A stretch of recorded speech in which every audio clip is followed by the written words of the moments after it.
Hey everyone, welcome back to the channel.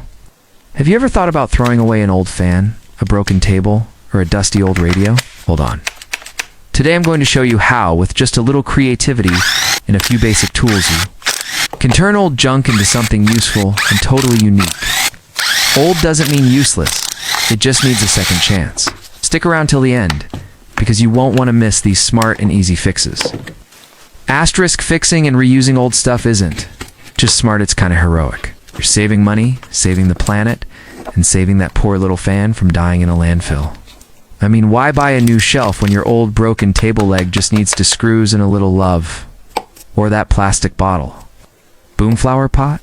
That rusty pan? Hello, wall art? You're not just recycling, you're upgrading in the best part. Every project is a chance to get creative, learn something new, and maybe even surprise yourself. Honestly, it's cheaper than therapy and way more fun. Alright, here's the patient of the day. An old handheld drill that's seen better days. It's dusty, noisy, and barely spins anymore. But don't worry, we're going to bring it back to life, step by step. First, let's clean the outside.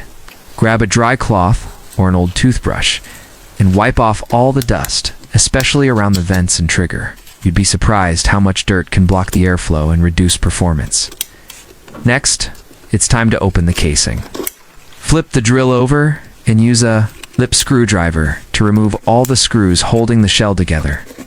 Pro tip: place the screws in a small tray or magnetic dish so they don't disappear. Screws have a funny habit of running away when you need them most. Now, gently separate the plastic shell. Don't force it, some wires might still be connected inside. Take your time and be careful. Asterisk, now that the drill is open. Let's take a look inside. First, inspect the motor area. Check for any burnt smell, black marks, or melted parts. These could be signs of overheating or a short circuit. Gently spin the motor shaft with your fingers. It should turn smoothly. If it feels stuck or grinds, the motor may need cleaning or replacement. Next, check the carbon brushes. These are small, spring-loaded parts on both sides of the motor. If they're too short or completely worn out, the motor won't work properly. If needed, replace them. They're cheap and easy to find online. Now, move on to the wiring. Look for any disconnected, burnt, or loose wires, especially around the trigger switch. If you see any broken solder joints, resolder them using a soldering iron. Lastly, check the trigger switch itself. Press it a few times and listen for a clicking sound. If it feels loose or doesn't respond, you may need to replace it. Once everything looks okay, give the drill a test run before closing it up. Asterisk, great job so far.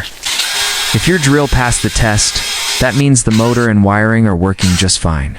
In the next part, we'll finish the job, clean the inside, grease the moving parts, and reassemble everything step by step. So don't go anywhere, hit that subscribe button, and let's get ready for part 2. And hey, if your drill's already spinning like new, let me know in the comments. I'd love to hear your results.